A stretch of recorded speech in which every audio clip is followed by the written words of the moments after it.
Hi friends, welcome back to my channel. ఈ స్టోరీకి writer SNMR Sridhar గారండి. శ్రీధర్ గారి అన్ని స్టోరీస్ కి కాపీరైట్స్ వర్తిస్తాయి. ఆయన పర్మిషన్ లేకుండా యూట్యూబ్ లోనే కాదు మరే ఇతర సోషల్ మీడియా నెట్వర్క్ లో కూడా ఆయన స్టోరీస్ ని అప్లోడ్ చేయడానికి వీల్లేదు. దయచేసి అలా చేయకండి ఫ్రెండ్స్. అలా చేస్తే లీగల్ గా చాలా ప్రాబ్లమ్స్ ఫేస్ చేయాల్సి వస్తుంది. అలానే ఈ స్టోరీస్ చదువుతున్న వాళ్ళైనా వింటున్న వాళ్ళైనా మీరు మరే ఛానల్లోనైనా శ్రీధర్ గారి స్టోరీస్ ని చూసినట్లయితే వెంటనే నాకు కామెంట్ బాక్స్ లో మెసేజ్ చేయండి.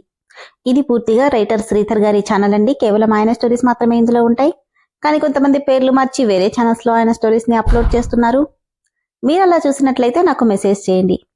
ఇక లేట్ చేయకుండా వీడియోలోకి వెళ్ళిపోదాం ఫ్రెండ్స్. ఎస్ఎన్ఎంఆర్ శ్రీధర్ గారు రాసినటువంటి మనోభిరాముడు 104వ భాగం. చెప్పు, ఎందుకు ఇలా చేశావు? కనీసం యశు చిన్నపిల్లని కూడా నీకు కనిపించలేదా? ఏం చేశావు దాన్ని అని మను గట్టిగా అనగానే తనేమంటుందో అర్థమై ఒక్క క్షణం బిగుసుకుపోయాడు అభిరామ్. రెప్ప కూడా వాల్చకుండా ఏమన్నావు అంటే, ఇంకా ఎందుకు నటిస్తున్నావు? నాకంతా తెలుసు. పోయినసారి వచ్చినప్పుడే దాన్నేదో మాయ చేసి లొంగ తీసుకున్నావు. ఇప్పుడు చదువు పేరు చెప్పి మళ్ళీ నీ దగ్గరికి రప్పించుకుని ఎవరికీ తెలియకుండా దాంతో అన్న మాట నోట్లో నుంచి రాకముందే మను చెంప పేలిపోయింది అభి కొట్టిన దెబ్బకి. 10 అడుగుల దూరంలో వెళ్లి పడింది మను. కంటి నిండా నీళ్లతో చెంప మీద చేయి పెట్టుకుని ఎందుకు కొట్టావు అని అడిగితే, పళ్ళు బిగబట్టి కొట్టడం కాదే, చంపేయాలి నిన్ను. ఎందుకు? నిజం మాట్లాడినందుకా? ఏంటే నిజం? ఎవరేంటో తెలుసుకోకుండా నీ ఇష్టం వచ్చినట్టు మాట్లాడటమా? ఇంకా ఏం తెలుసుకోవాలి? ఇంకొక మాట మాట్లాడితే నిజంగానే నా చేతిలో చస్తావు మను. ఎందుకు? నేను మాట్లాడిన దాంట్లో తప్పేముంది? నిజంగానే నువ్వు మనిషివి కాదు, రాక్షసుడివి. నీకు వావి వరుసలు లేనే లేవు. ఆడదైతే చాలు, నీ కన్న తల్లిని కూడా వదిలిపెట్టవు అనగానే మను అని కోపంగా తన గొంతు పట్టుకున్నాడు అభి. తన పట్టుకి నోట్లో మాట రాక ఊపిరి కూడా అందనంతగా ఉక్కిరిబిక్కిరవుతుంది మను. ఏంటి? నాకు వావి వరుసలు లేవా?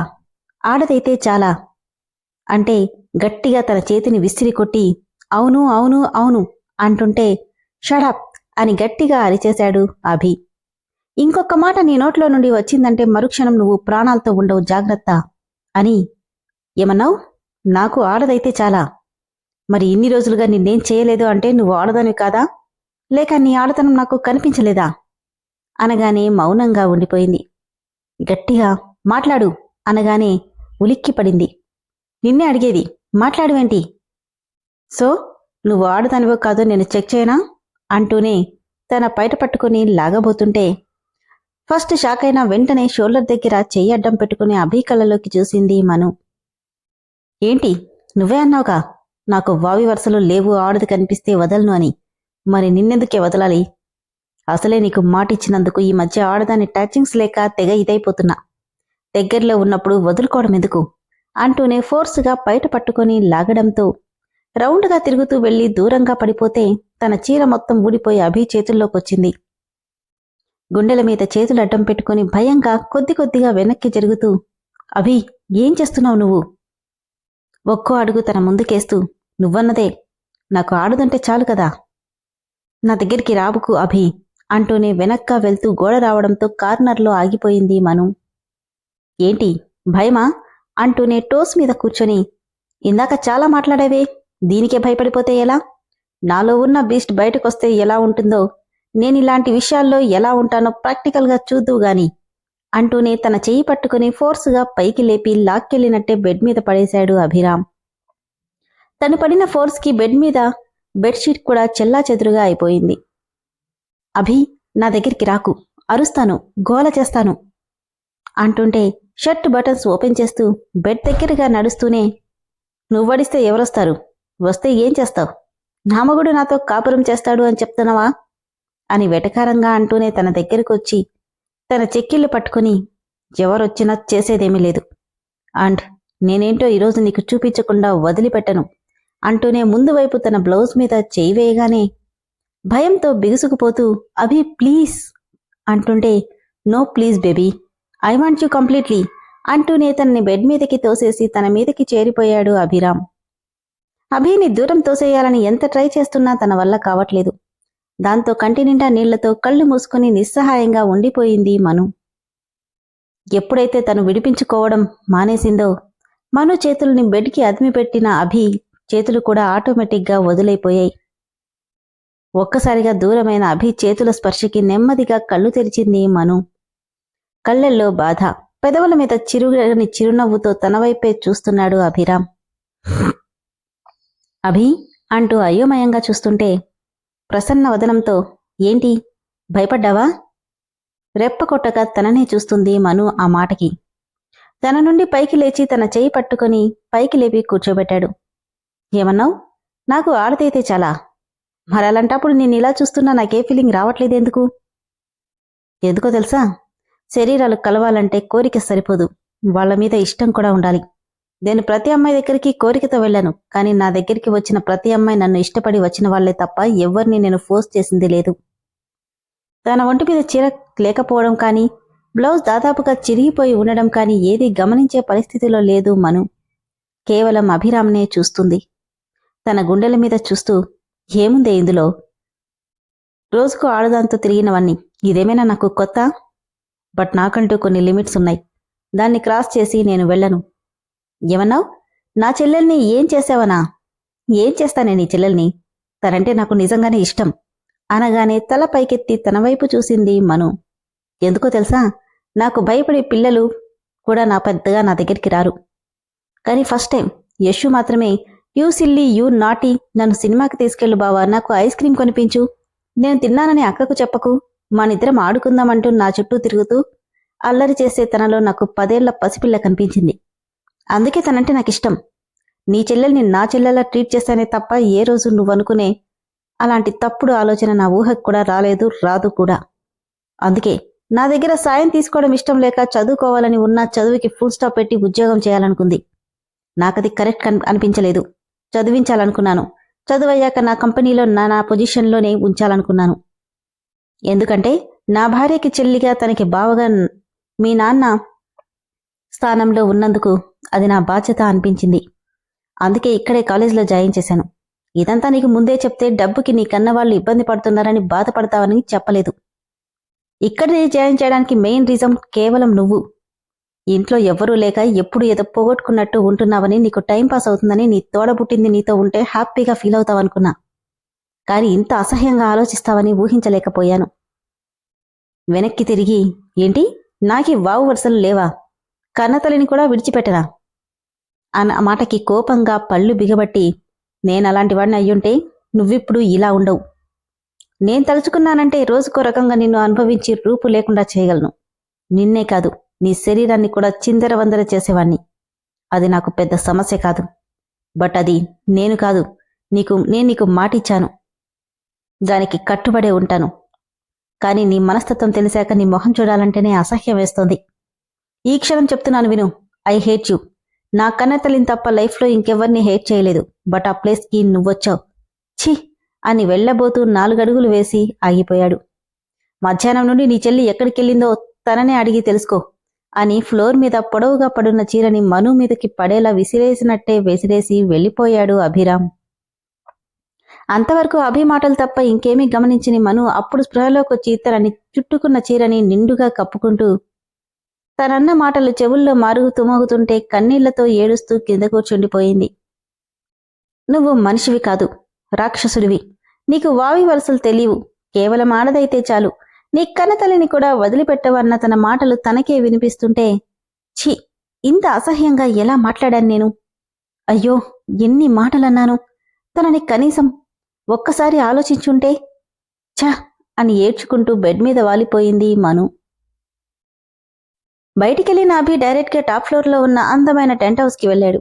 మను అన్న మాటలు గుర్తొస్తుంటే రైలింగ్ మీదున్న తన చేతులు కోపంతో బిగుసుకుంటూ గోడకు గట్టిగా పంచిచ్చాయి. తన పంచి దెబ్బకి గోడ కూడా క్రాక్ ఇచ్చేసింది. ఛ, ఇంత చండాలంగా ఎలా ఊహించింది నన్ను అనుకుంటుంటే కళ్ళల్లో సన్నటి తడి చేరింది. వెన్నెలని చూస్తూ నిద్ర లేకుండానే గడిపేస్తుంటే మరోవైపు మను మాత్రం అభికి క్షమాపణలు చెప్పాలి. తనే శిక్ష వేసినా భరిస్తాననుకుంటూ కాలాన్ని కన్నీళ్లతో కరిగిస్తుంటే అభి రాత్రంతా అసలు కిందకి రానేలేదు. వాళ్ళిద్దరినీ చూసి నవ్వుకుని గెలిచానన్న ఆనందంలో తన రూమ్కి వెళ్ళిపోయాడు రామ్. పొద్దున్నే యశు నిద్ర లేచేసరికి తన ఎదురుగా ఉంది మను. హాయ్ అక్క, గుడ్ మార్నింగ్. ఏంటి ఇంత పొద్దుటే వచ్చావు? నీకోసమే. ఏమైంది? నిన్న ఎక్కడికెళ్ళావు? చెప్పాను కదక్కా, బావతో పాటు ఆఫీస్లోనే ఉన్నాను. నిజం చెప్పకపోతే చంపేస్తాను అని కోపంగా మను అనడంతో భయపడుతూ లేచి నిలబడి, ఏమైందక్కా, ఎక్కడికెళ్ళావు అంటే, అక్క, నిన్న బావ దగ్గర నుండి తొందరగానే వచ్చేశాను. కానీ దారిలో ఇంగ్లీష్ సినిమా కనిపిస్తేను డ్రైవర్ని వెళ్ళమని చెప్పి సినిమాకెళ్ళాను. చెప్తే నువ్వు తిడతావని నీకు చెప్పలేదు. వచ్చేసరికి ఈవినింగ్ అయింది. బస్లో వచ్చేద్దామని బస్ కోసం వెయిట్ చేస్తుంటే ఏదో మీటింగ్కి వెళ్తూ బావ కనిపించాడు. సినిమా గురించి చెప్తే అడిగితే నేను తీసుకెళ్లేవాన్ని కదా అని తిట్టి ఇంటికి వస్తుంటే దారిలో పబ్ కనిపించింది. నాకు ఎప్పటినుండో పబ్కి వెళ్లాలనుందని నీకు తెలుసు కదా, అందుకే ఎటు వచ్చాం కదా అని బావని అడిగితే తనే తీసుకెళ్లి మళ్ళీ ఇంటికి తీసుకొచ్చాడు. అందుకే లేట్ అయిందక్కా. నీకు చెప్తే అరుస్తావని నేనేమీ చెప్పొద్దన్నాను.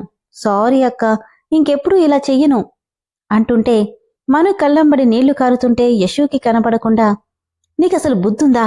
ఇన్ని అబద్ధాలు ఎక్కడ నేర్చుకున్నావే? ఏమైందక్కా? షడప్ యశు అని ఒక్క మాట కూడా మాట్లాడకుండా కోపంగా వెళ్ళిపోయింది మను. తను బయటకొచ్చేసరికి అభి జిమ్లోనే ఉండడంతో తన కోసం ఫ్రెష్గా జ్యూస్ తీసుకెళ్లి తన ముందు పెట్టగానే తన వైపు కూడా చూడకుండా టవల్ తీసుకుని వెళ్ళిపోయాడు. అరే బావా, అప్పుడే అయిపోయిందా? నేను నిలబడితే నువ్వు ఫిషప్స్ చేస్తావు కదా. సారీ యశు, నాట్ ఇంట్రెస్టెడ్ అని చెప్పి వెళ్ళిపోతుంటే, బావా, జ్యూస్ తాగకుండా వెళ్తున్నావేంటి?